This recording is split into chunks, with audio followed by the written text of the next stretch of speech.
What's up, guys? Welcome to this review. Today we're checking out NTE, Neverness to Everness. It's a gacha RPG built on Unreal Engine 5 by Hada Studio, the same devs behind the famous MMORPG Tower of Fantasy. The game is entirely free to play, just like most gachas, and yeah, it's packed with a ton of microtransactions. But honestly, you can get the full I'm not gaming a good person to experience kill without time touching with. your wallet. Even with the new gacha system, which guarantees your item on the 81st spin if you hit bad luck for 79 pulls. But honestly feels I hit the drop way before. Sometimes I don't even reach the half before I get the main item in the spin. Sigh, it's not impossible I'm to not a collect good all the person to kill characters time and with. even max some of them out without swiping your credit card.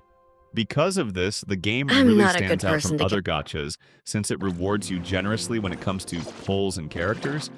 This brings us to the second part of the video, the characters. As of dropping this video, the game has 18 characters. To keep it real, most of them follow the waifu trend. They're all females with very noticeable assets and skins designed to show them off.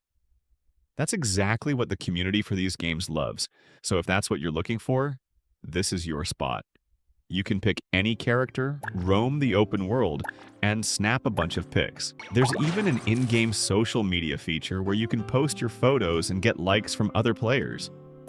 There are also character-specific quests, anomalous profiles, that dive into their lore and backstory, and for me, these are the best quests in the game. As for the main storyline, let's just say it starts off pretty boring, but the pacing eventually picks up. Still, it's a mid-tier story at best. The real focus here is clearly on the waifu graphics, not so much on delivering a top-tier narrative. Now let's jump into the next section. Gameplay. The gameplay is split into two parts. The first is combat, and this heavily relies on fast swapping between a team of 4 characters. When I say fast swapping, I mean it.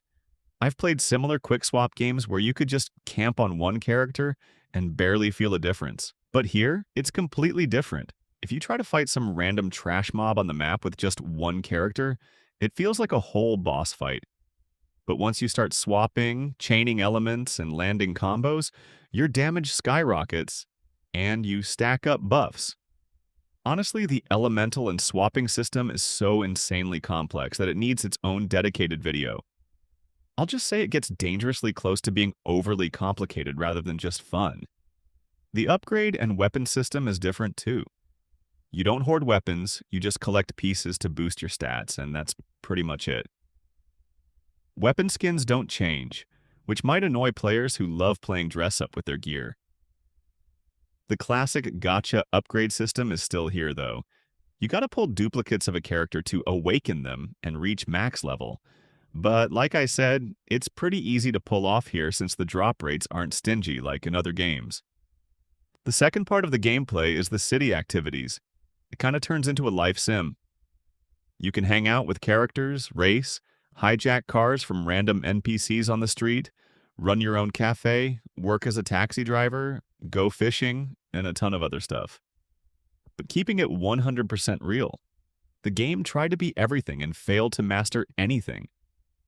I'm not saying the activities are trash, but they just aren't up to par. The driving doesn't hold a candle to a real racing game. Fishing is whatever. And even traversing the map feels clunky. Which brings us to the next point. The game world.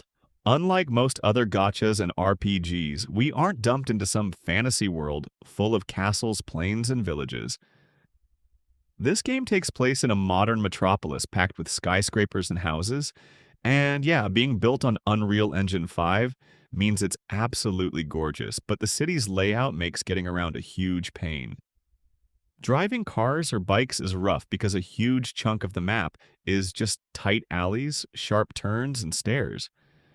Your other option is sprinting, but your stamina literally drains in a flash. This made me spam fast travel even for the shortest distances. By the way, when you call your car, it doesn't always show up on the first try, and you have to be on a main road to spawn it, unlike the motorcycle, which you can call right into alleys and side streets. Overall, though, the world is sick. The modern city vibe definitely gives you a fresh experience compared to similar games in the genre. Audio and sound. Honestly, this is one of the game's weak spots. Sure, the soundtrack mixes pop and rock to fit the modern city aesthetic, but there are zero memorable OSTs or iconic tracks. It's passable. The voice acting, on the other hand, is top-notch. And the sound effects like attacks, explosions, etc. are all super crisp and high quality. Pros and cons pros. It's a fresh experience for gacha and waifu fans, pushing things to the next level graphically. The variety of activities. Even if they aren't perfect, there's so much to do, from room design and fishing to driving and exploring, that you can totally lose track of time in this world. Only I had wings. Mind-blowing graphics and super smooth combat and movement. Cons. The game is super grindy, especially in the early and late game.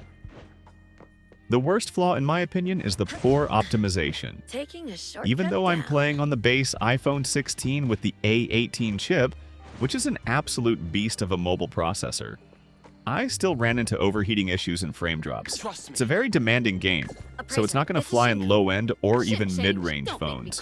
Final verdict. People are calling this a mashup of GTA and Genshin Impact, but honestly, it gives me more of a Persona vibe. Either way, it's a really unique experience that's hard to compare to anything else out there. Final score, Pleasure 8 out of working with 10. you.